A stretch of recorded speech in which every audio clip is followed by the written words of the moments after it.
Hello James, here we are at yet another AGM. We're now into the third year of the strategy and just wondered if you can kind of give an update please on how the growth has been taking place. So we talked about growth in three different ways. The first one was about growing the size of the sector. Secondly, it was about growing our geographic reach. And thirdly, it was about growing the impact that community businesses have. On the first, I'm really pleased, we're doing really well.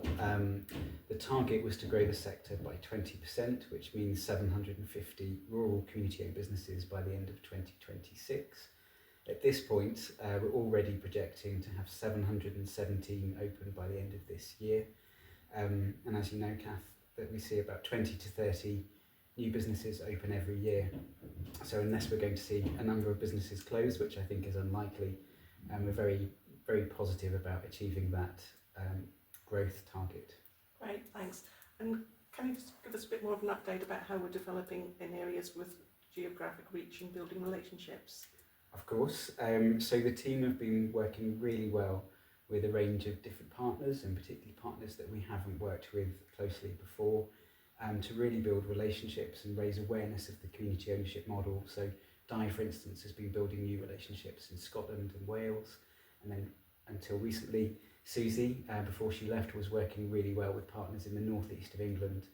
So really good growth, and we are seeing that convert into new openings. So a third of all businesses that have opened in the strategy period have been in the devolved nations, which is great. Thanks for that. And also finally, just give us an update on impact.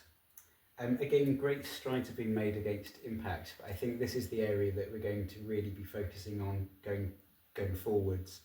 I always have my hands out for 5 things. We've relaunched our community business service to be focused on 5 areas of impact. Let's see if I can remember them, but it's about diversifying the range of services that community businesses provide. Secondly, it's about boosting opportunities for employment and training, particularly for people that have been excluded from the labour market. Thirdly, about boosting the local economy through supply chains. Fourthly, about trading for the benefit of the environment. And fifthly, and very importantly, it's about opening the countryside up to be a more inclusive and welcoming space. So we relaunched the service earlier this year to align with those impact areas. But I think going forwards, what we're going to see is more partnerships with organisations that can help us really develop those areas and make it easier for community businesses to embed that in the way that they run their businesses. One of the strategic objectives is about diversifying the income. How is that going? And also, one of my favourite topics, how has that affected Plunkett's income? Well, it's been something that we've been trying to do for a few years now, and I think this year is the year where it's really making great progress, particularly in 2 distinct sectors. The first is working with corporate partners. And so for a number of years we've been working with a range of corporates that have been sponsoring different products and services, like the awards, for example. This year we saw the launch of a new consortium of corporate partners in the co-op movement. So we've had the co-op group and a number of the independent retail cooperative societies that have been collectively supporting us to support our community-owned shop work. So that's been a really innovative way of co-op supporting co-ops, which is always good to see. And it's sharing of expertise as well as financial resources. The second area, which is really beginning to ramp up and where I think has got enormous potential for future years beyond the strategy, is our work with organisations in the placemaking industry. So we've worked with a range of house builders, housing associations, strategic land promoters, master planners, a range of organisations that are looking to incorporate community-owned facilities like shops and green space into new build developments. And I think it's a really exciting way for us to achieve our charitable mission and supporting resilient, thriving, inclusive rural communities, but doing it in a proactive way rather than waiting for shops and pubs to be closing. It's a really innovative way of incorporating that into new developments from the start. So placemaking does sound interesting, obviously a bit more than bricks and mortar. Could you tell us a bit more about Plunkett's role?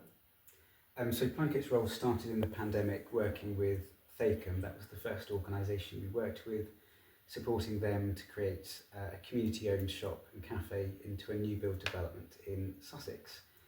But since then we've developed Plunkett's role into three separate offers. The first is very early in a potential development where we've been consulting neighbouring parishes or the existing residents if it is part of an existing settlement, and it's working out from residents, parish councils, social enterprises, charities, what community infrastructure is already in place and where the gaps are, and then it's informing whether there's a potential for community-owned assets and services to be incorporated.